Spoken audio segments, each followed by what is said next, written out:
Fala galera e bem-vindo à aula de número 28 do nosso curso O Manual Secreto das Falácias Esquerdistas. Eu vou pedir um pouco de desculpa para vocês por causa do cenário, que eu acabei mudando de cidade e não deu para providenciar um local ainda mais adequado para fazer de estúdio. Então vai aqui mesmo, no quarto do hotel. Depois de tudo que foi dito ao longo desse curso, você certamente percebeu que as falácias todas elas se parecem bastante, e isso não é nenhuma surpresa. As falácias elas podem se apresentar como raciocínios superficialmente válidos e honestos, e é fácil você se perder no meio delas todas. A gente pode sair enveredando por essas camadas sobrepostas de incongruências narrativas e perder de vista o que deveria ser a função, o objetivo final de qualquer debate ou discussão, que é encontrar a verdade. As falácias se parecem muito justamente por causa disso. Nenhum argumento falacioso está em busca da verdade. Tudo que o argumentador falacioso está querendo fazer é convencer a audiência em busca de poder, dinheiro, influência, o que for. Mas o objetivo dele nunca é a busca da verdade. Ele só quer convencer a audiência. Então ele vai lançar a mão de todas as mentiras e narrativas falaciosas que ele puder. Ao longo desse curso todo aí, dessas 28 aulas, você aprendeu 6 categorias principais de falácias. E com base nessas aulas todas, eu fiz um livro em PDF e EPUB. Se você quiser receber um livro que é basicamente um resumão de todas as aulas, com alguns exemplos a mais, é só você mandar um e-mail para alessandroloyola@gmail.com e aí eu mando para você o livro. Mas antes de você sair correndo para poder enviar esse e-mail, eu queria te falar algumas coisas bem importantes para a gente fechar esse curso com chave de ouro. Muitas vezes os debates ocorrem por mensagens de texto nas redes sociais, comentários no Facebook, no Twitter e por aí vai.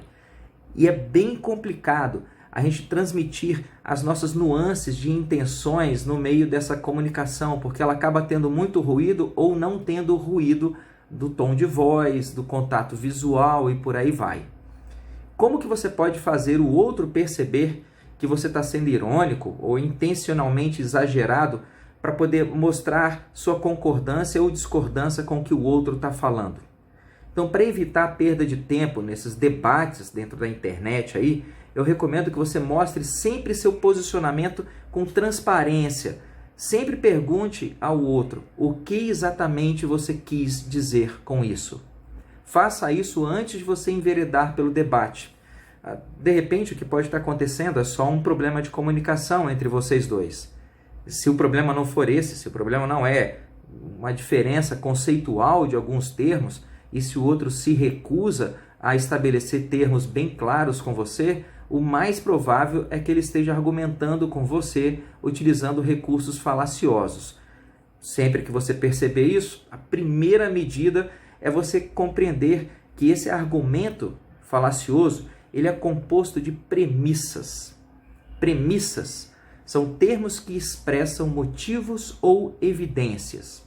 Essas evidências elas são apresentadas de maneira a apoiar a conclusão que está sendo alegada pelo falacioso.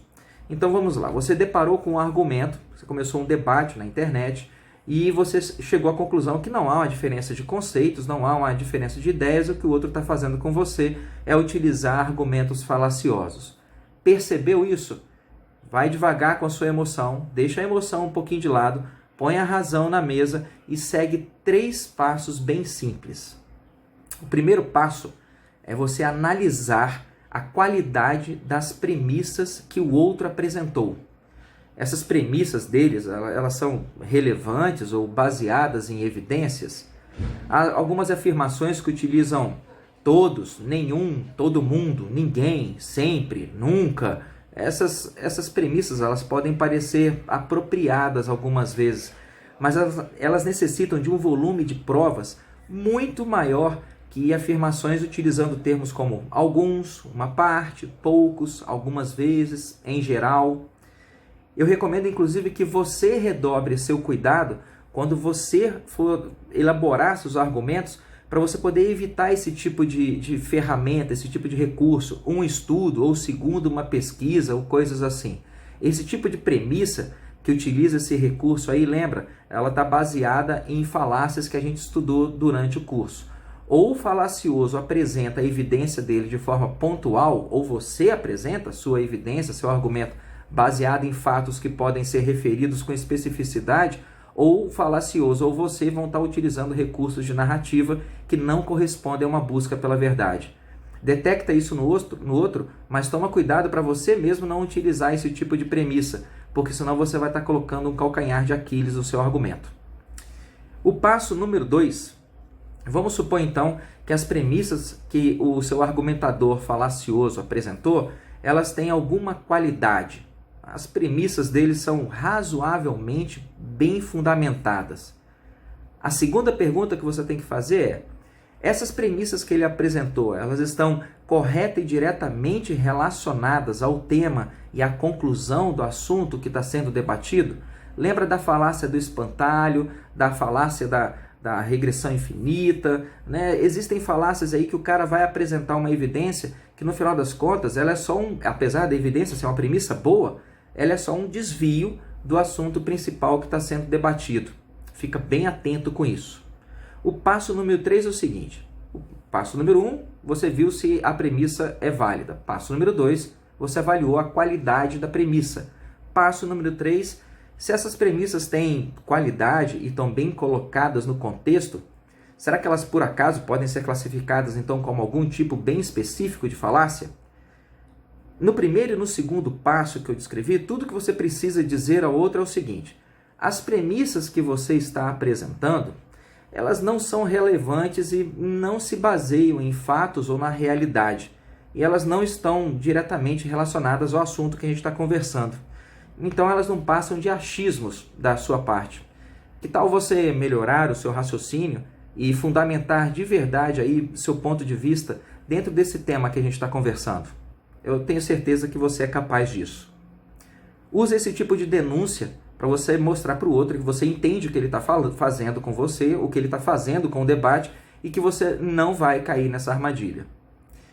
No terceiro caso, se as premissas do cara têm boa qualidade, são bem fundamentadas, estão bem inseridas no assunto, mas você percebeu que aquilo lá é uma falácia, no terceiro caso, você praticamente todas as vezes que identificar uma falácia no discurso de uma pessoa com quem você está conversando, ou fizer um comentário na internet apontando que o cara está utilizando recurso falacioso, a reação do argumentador vai ser quase sempre imediata e agressiva.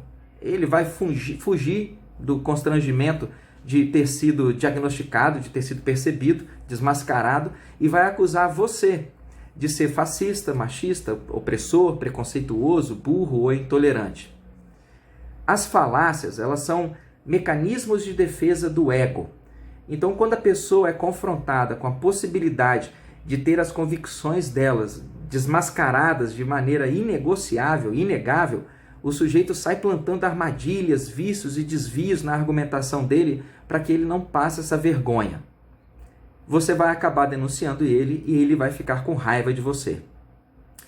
Quanto mais a gente coloca nossos sentimentos na mesa, mais a gente luta para que uma ou outra crença prevaleça, para que o seu argumento prevaleça, o outro vai lutar para que o argumento dele prevaleça a despeito de qualquer evidência em contrário. Então, quando você for expor o outro, já fica sabendo, o cara vai reagir de modo agressivo.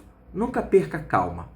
E quando você for elaborar o seu argumento, fica sempre atento e reveja esses 3 passos aí que eu mencionei. Primeiro, cuide de que as suas premissas tenham qualidade. Segundo, cuide de que as suas premissas estejam relacionadas ao conteúdo que está debatendo. E terceiro, se o cara começar a achar que você está utilizando um argumento falacioso, não fique nervoso. Quem perde a calma, perde a razão. Utilizar a lógica para expor incongruências e desconstruir esses argumentos esquerdistas aí, é uma coisa que está ao alcance de qualquer pessoa. Tudo depende de você ter disposição e controle emocional para praticar essa arte. Uma vez que você dominar isso, você vai deixar de ser um eco e vai se tornar uma voz. Se ao longo desse curso eu conseguir pelo menos te mostrar uma direção geral que leva a esse caminho e te dar algumas ferramentas argumentativas para você poder desconstruir discursos falaciosos de esquerda, então eu acredito que esse curso inteiro foi válido. Se você quiser, reveja as aulas à vontade e me manda um e-mail para poder te devolver com o EPUB e o PDF. E compartilhe o livro à vontade. Eu não tenho a menor intenção de ganhar dinheiro com ele, tudo que eu quero é levar a mensagem adiante. Um grande abraço, gente boa, e até a próxima!